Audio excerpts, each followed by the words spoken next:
तो फिल्म की शुरुआत में हमें चाइना दिखाया जाता है। सालों पहले की बात है, यहाँ पर एक बहुत बड़ी जंग चल रही थी। इस जंग में चाइना के हजारों लोग मारे गए थे। सालों ये जंग खत्म ही ना हुई। इस जंग में राजा दाइगो के बाप, दादा, चाचा, भाई सब मारे गए, और अगर वो भी मर जाता तो उनकी नस्ल ही खत्म हो जाती। इस जंग को रोकने के लिए उसने मॉन्स्टर्स की मदद लेने का फैसला किया। वो एक ऐसे टेंपल में गया जहाँ पर 48 मॉन्स्टर्स की बड़ी बड़ी मूर्तियां थी। उसने यहाँ के मॉन्क को टेंपल से बाहर निकाल दिया और खुद मॉन्स्टर्स से बात करने लगा कि मुझे जंग जीतने में तुम्हारी मदद चाहिए, इसके बदले तुम लोग क्या चीज लेना चाहते हो। उसकी बात सुनते ही यहाँ चूहा आया, जिसे राजा दाइगो ने अपनी तलवार से काट डाला। लेकिन फिर उस चूहे की सूंड ने राजा दाइगो को बताया कि वो मॉन्स्टर की बात करने के लिए उससे आया था। ये मॉन्स्टर्स उसकी मदद करने को तैयार थे, लेकिन उसके बदले में इन्हें उसके पैदा होने वाले पहले बच्चे के जिस्म के सारे ऑर्गन्स चाहिए। राजा ये डील फिक्स कर लेता है और सारे मॉन्स्टर उसकी इस लड़ाई में साथ देने को मान जाते हैं। उसकी इस शर्त को मानते ही आसमान से कड़कती हुई बिजली आकर उसके माथे से टकराई और उसके सर पे एक क्रॉस का निशान बन गया। मॉन्क को जब पता चला कि राजा ने अपने बेटे की बलि दी है मॉन्स्टर से मदद लेने के लिए, तो वो डर गया कि बात बाहर ना चली जाए, इसलिए राजा ने मॉन्क को भी मार डाला। मूवी में सालों का वक्त गुजर जाता है और सालों बाद हमें एक जवान लड़के को दिखाया जाता है जो एक शहर के अंदर आया है। लंबा सा हुड पहना हुआ ये लड़का एक बार में चला गया। बार में बहुत सारी लड़कियां स्टेज पे डांस कर रही थी, जिनमें से एक लड़की ने अपने मुंह पे मास्क लगाया हुआ था। ये लड़का फौरन आगे बढ़ा, लेकिन तभी बहुत से सिक्योरिटी गार्ड्स उसे रोकने आ गए। लेकिन वो सभी गार्ड्स को एक एक बार में मारते हुए स्टेज पे चल गया और अपनी तलवार से उसने डांस करती हुई लड़की का मास्क काट दिया, जिससे सब लोगों को ये पता चला कि वो लड़की तो असल में एक मॉन्स्टर थी। उसका रूप सबके सामने आते ही वो लड़की एक बहुत बड़ी मकड़ी में बदल गई और उसने इस लड़के के ऊपर हमला कर दिया। लड़के ने भी अपने हाथ को मुंह से पकड़ा और साइड पे गिरा दिया, जिससे पता चला कि उसका हाथ नकली था और उसकी हाथ की जगह लगा हुआ ब्लेड अब वो इस्तेमाल कर रहा था इस मॉन्स्टर से लड़ने के लिए। सभी लोग डरकर वहां से भागने लगे। ये सब बाहर खड़ी हुई एक लड़की नोटिस कर रही थी। वो भी इस पार्क के अंदर आ गई और हमें देखने को मिला कि उसके पीछे कुछ लड़के लगे हुए थे, क्योंकि उस लड़की ने उनके पैसे चुराए थे। अब ये दोनों जैसे ही अंदर आए तो अंदर का नजारा देखते ही डर गए। इस आदमी ने अपने हाथ पे लगी हुई तलवार से एक ही वार में उस मॉन्स्टर का सर काट दिया। खौफ से लोग कांप रहे थे। वो लड़का जैसे ही अपना नकली बाजू निकाल कर अपने हाथ पे लगाने लगा, तो तभी वहां उसका असल बाजू निकल आया। चलते चलते वो नीचे गिर गया, क्योंकि यहाँ पर उसकी नकली टांग निकलकर असली टांग पैदा हो गई थी। वो अब इन दोनों के पास आया और अपनी आंख को किसी बिंटे की तरह बाहर निकाल के इनसे पूछा, मैं कैसा दिखता हूँ। ये दोनों डर गए और उससे डर कर वहां से भाग निकले। अब जो लड़का पहले ही लड़की के पीछे पड़ा हुआ था, लड़की ने पीछे मुड़कर जल्दी से उस लड़के को साइड पे गिराया और भागते हुए अपने ठिकाने पर चली गई। और वहां जाके उसने एक ओल्ड मैन को इस लड़के के बारे में बताया जिसने एक मॉन्स्टर को ढूंढ के मार दिया था। साथ ही साथ उसके हाथ पांव भी नकली थे। ये ओल्ड मैन उस लड़की की कहानी जानता था। उसने कहानी सुनाना शुरू की कि सालों पहले एक जादूगर था। अपने जादू को बेहतर करने के लिए वो नदी किनारे जड़ी बूटियां इकट्ठी कर रहा था कि तभी उसे एक लकड़ी के बॉक्स में एक बच्चा मिला। उसका कोई ऑर्गन नहीं था, हाथ पांव कान नाक कुछ भी नहीं था। उसके बावजूद भी हैरानकुन तौर पे उसकी सांसें चल रही थी। इस जादूगर ने खुद इस लड़के को बॉडी देने का सोचा। वो एक ऐसे शहर में गया जहाँ पे काफी अरसे से जंग चल रही थी।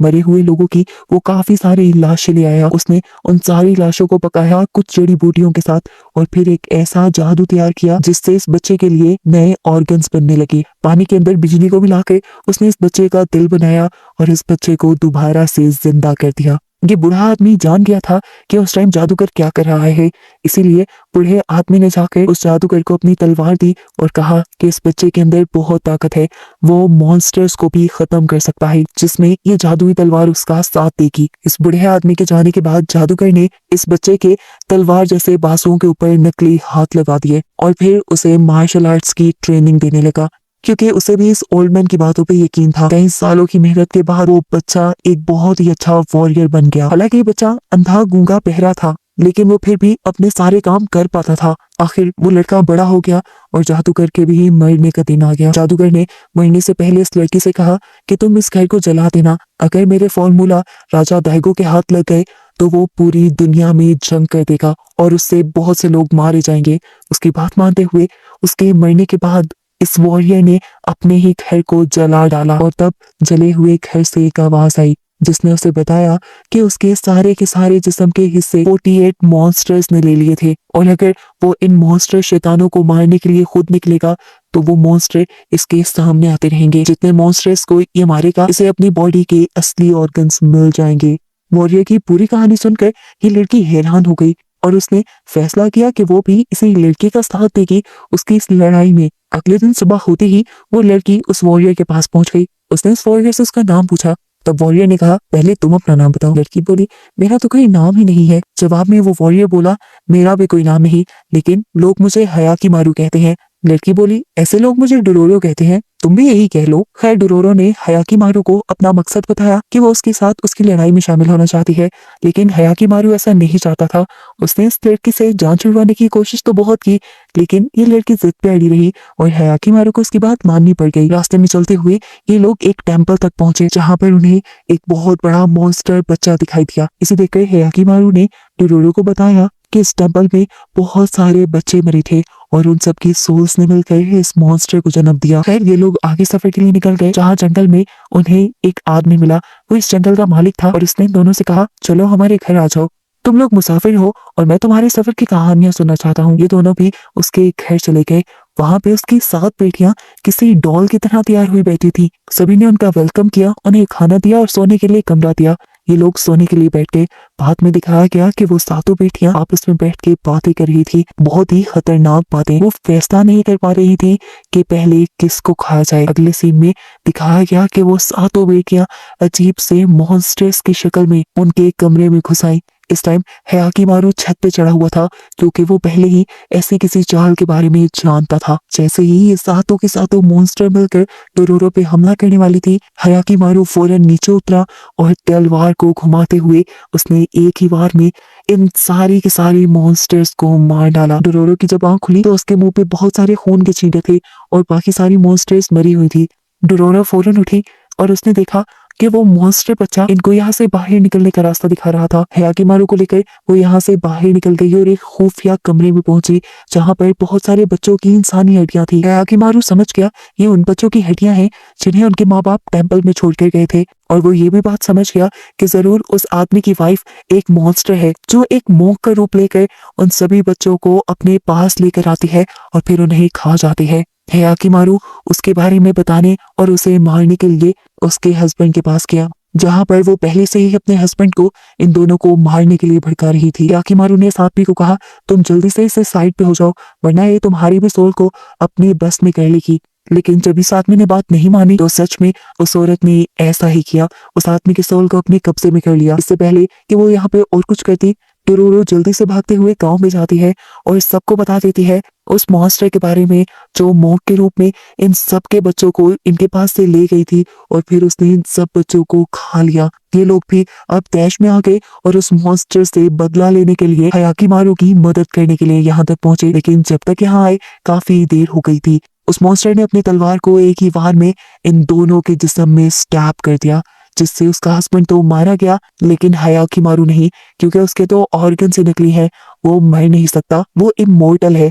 वो अब इस मासूम आदमी के साथ साथ बहुत सारे बच्चों की मौत का बदला लेने के लिए इस मॉन्स्टर से खड़ा हो जाता है। ये मॉन्स्टर उससे लड़ती है। उसके तितली जैसे परों में कई आंखें थी और वो काफी डरावनी दिख रही थी। उड़ते हुए वो यहाँ से भागने ही वाली थी, लेकिन तभी वो सारे बच्चों के सोल जिन्होंने मिलकर एक मॉन्स्टर बच्चा बनाया हुआ था वो निकल के अलहदा हो गई और उड़ते हुए उस मॉन्स्टर को नीचे ले आए। हयाकी मारू ने अपनी तलवार को सीध में रखते हुए दरमियान से उस मॉन्स्टर को चीर डाला और वो मॉन्स्टर मर गई। जब तक गांव वाले यहाँ पहुंचे इस मॉन्स्टर का खात्मा हो चुका था। उस मॉन्स्टर के मरते ही इन सबके बच्चे वापस आ गए जिनके सोल को उसने कैद कर लिया था और उस मॉन्स्टर के मरने के बाद हयाकी मारू को भी उसका असली लीवर वापस मिल गया और जादूगर का बनाया हुआ लीवर उसके पेट से निकल के बाहर गिर गया। इसके बाद हयाकी मारू और डोरोरो अपने सफर पे निकल गए एक दूसरे मॉन्स्टर को ढूंढ कर उसे मारने के सफर पे। ये लोग जब जंगल में पहुंचे तो एकदम से एक दरख्त से एक मुंह निकल कर उनके सामने आ गया। ये मॉन्स्टर एक दरख्त में रहता था।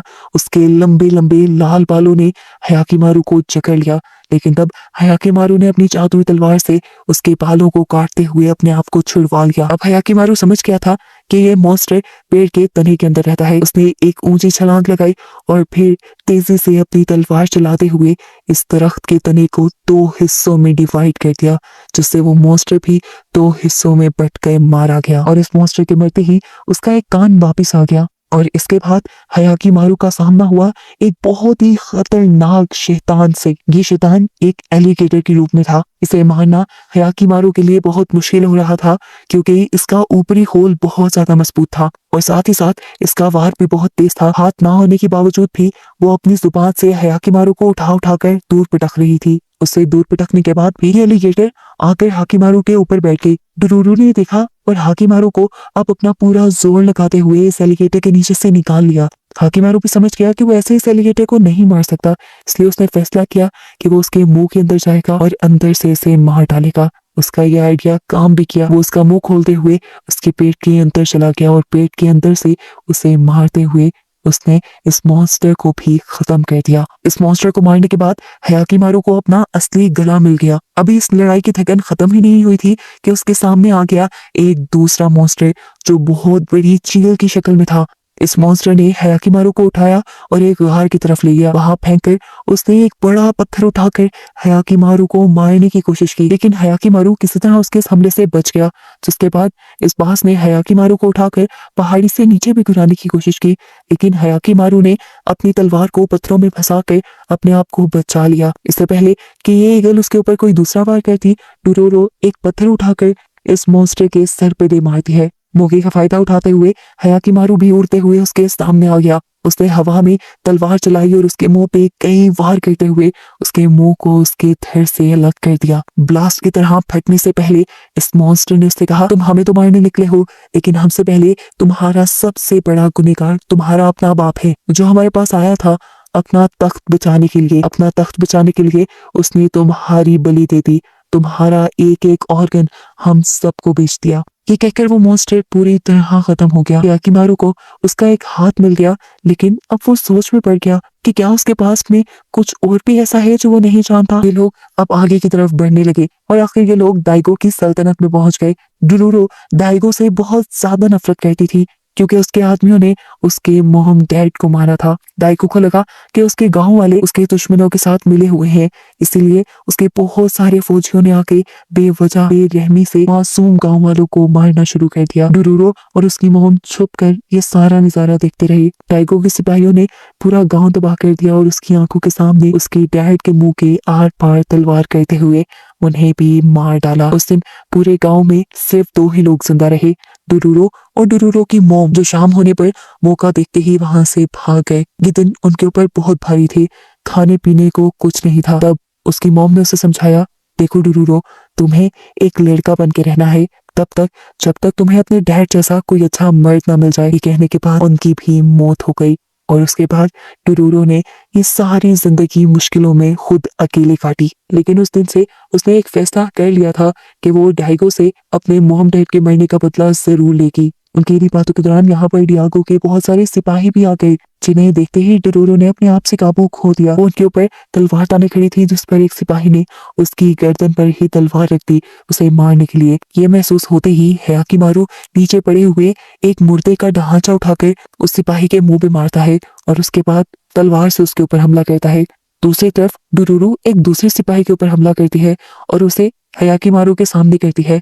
हयाकीमारू जितने में इन दोनों से लड़ रहा था, डुरूरू ने तीसरे से पंगा ले लिया और उसे गोल गोल घुमाते हुए उसने हयाकीमारू के सामने किया, जो ऑलरेडी 2 सिपाहियों को मार चुका था, और तीसरे सिपाही को वो अपनी एक ही बार से मार डालता है। ये लोग अब गांव के अंदर आके इस शहर में आते ही डुरूरू की एक आदमी से लड़ाई हो गई। उसके लिए हयाकीमारू को यहाँ पे एक और मर्तबा लड़ना पड़ गया और तब यहाँ पर डियागो के बेटे की नजर उसके ऊपर पड़ गई।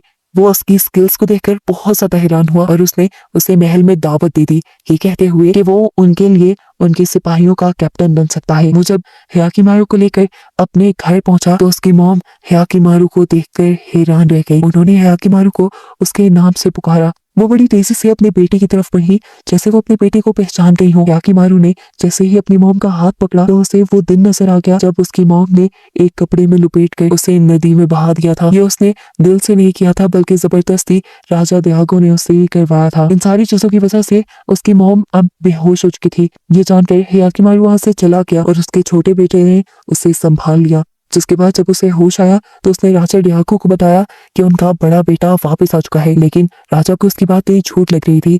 उसे लग रहा था कि रानी पागल हो चुकी है। याकीमारू वापस एक नदी के किनारे आ गया जहाँ पर डुरूरू आग जलाए बैठी थी। उसने डुरूरू से कहा, तुम राजा डियागो से बदला लेना चाहती थी ना, उसके पूरे खानदान को मार के, तो चलो मेरे से शुरुआत करो, मैं उसका बड़ा बेटा हूँ। डुरूरू उसकी ये बात सुनकर हैरान परेशान खड़ी रह गई। याकीमारू उसके पास से उठा और उसे बोला, आइंदा के बाद मैं तुम्हें अपनी शक्ल नहीं दिखाऊंगा।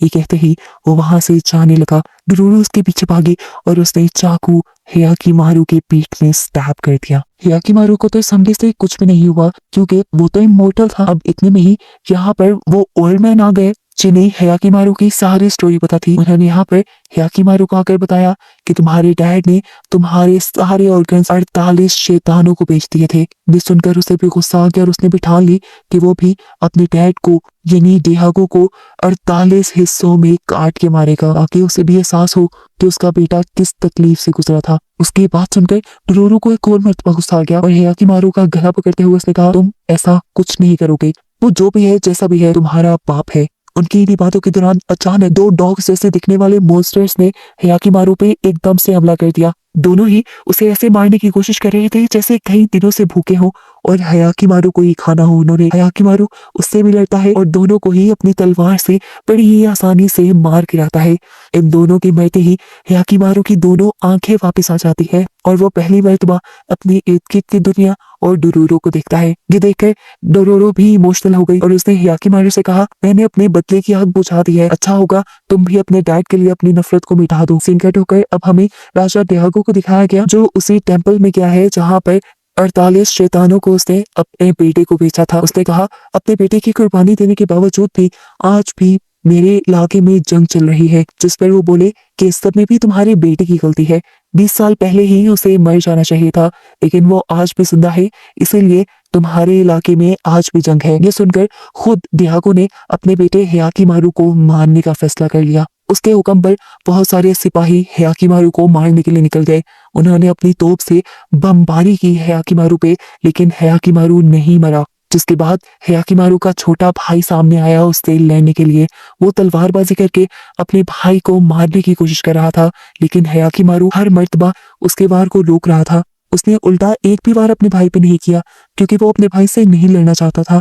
वो सिर्फ अपने भाई के वार को रोकता रहा। पीछे से तभी एक दूसरे सिपाही ने याकीमारू के ऊपर हमला किया और जब याकीमारू ने उसकी तलवार रोकी तो सिपाही की तलवार ही टूट गई और वो तलवार का टूटा हुआ टुकड़ा उड़ते हुए उसके भाई के गले को चीर गया।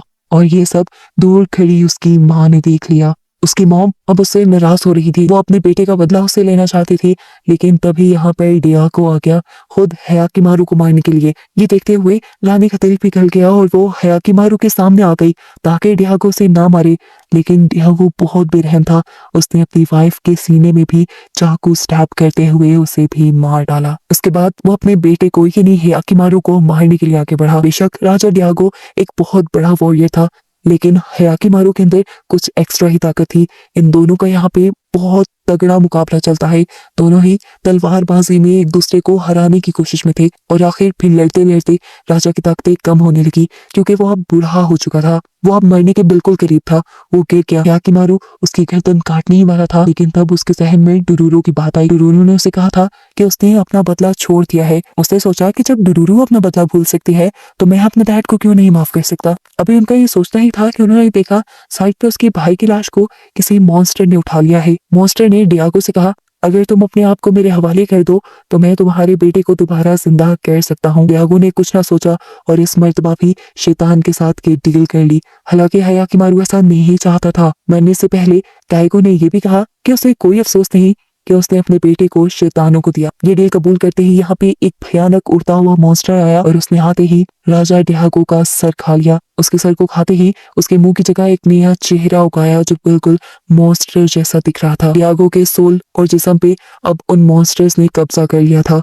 और ऐसे उनकी सल्तनत भी अब उस मॉन्स्टर के हवाले हो गई थी और अब ये मॉन्स्टर इस सारी दुनिया को तबाह करने वाला था। अब इस टाइम पे हियाकिमारू आगे बढ़ा और उसने अपने डैड का चेहरा काटते हुए उसे मार डाला। इस तरह उसके अंदर मौजूद मॉन्स्टर भी मर गया। मरने से पहले डियागो ने बस इतना कहा कि मेरा छोटा बेटा मेरी सारी हुकूमत संभाल ली। उस मॉन्स्टर को मारते ही यहाँ पे देखने को मिला कि हियाकिमारू का असली दिल वापिस आ चुका था। ऐसा होते ही इन्होंने देखा कि सामने से राजा की बहुत बड़ी फौज यहाँ पे आ गई हियाकिमारू को मारने के लिए। लेकिन तब हियाकिमारू के भाई ने उस सारी फौज को रोक दिया और ये लोग अपने महल वापिस आ गए। हियाकिमारू का भाई उसे भी महल में लेकर आया था और आते ही उसने हियाकिमारू को तलवार सौंप दी और कहा कि ये सल्तनत आपकी है, आप यहाँ के पहले बेटे हैं और तख्त के हकदार भी। ये सुनकर हियाकिमारू को खुशी हुई कि उसका भाई उसे अपना मानता था। लेकिन खैर हियाकिमारू ने उसे कहा, नहीं, अभी मेरी बहुत जंग बाकी है, मुझे बहुत सारे मॉन्स्टर्स को खत्म करना है। जिस पर उसके भाई ने कहा, तो ठीक है, आप अपनी जंग लड़ो और उसके बाद आकर अपनी सल्तनत को संभालना। हियाकिमारू अब खुशी से यहाँ से चला गया। जहाँ रास्ते में अब उसे डुरूरो मिली। डुरूरो रो रही थी क्योंकि उसे यकीन नहीं था कि हियाकिमारू दोबारा उसके पास आएगा। शायद वो उससे प्यार करने लगी थी। इससे पहले कि हियाकिमारू उससे कुछ कहता, डुरूरो उसके ऊपर हमला कर देती है। हियाकिमारू समझ नहीं पाता कि उसने ऐसा क्यों किया। जिस पर डुरूरो हंसते हुए से कहती है, अब तुमने ध्यान से रहना है, तुम्हारे सभी ऑर्गन्स अब असली हैं, अब तुम्हें कोई भी मार सकता है। ये सुनकर वो दोनों हंसने लग जाते हैं और मूवी यहीं पे खत्म हो जाती है।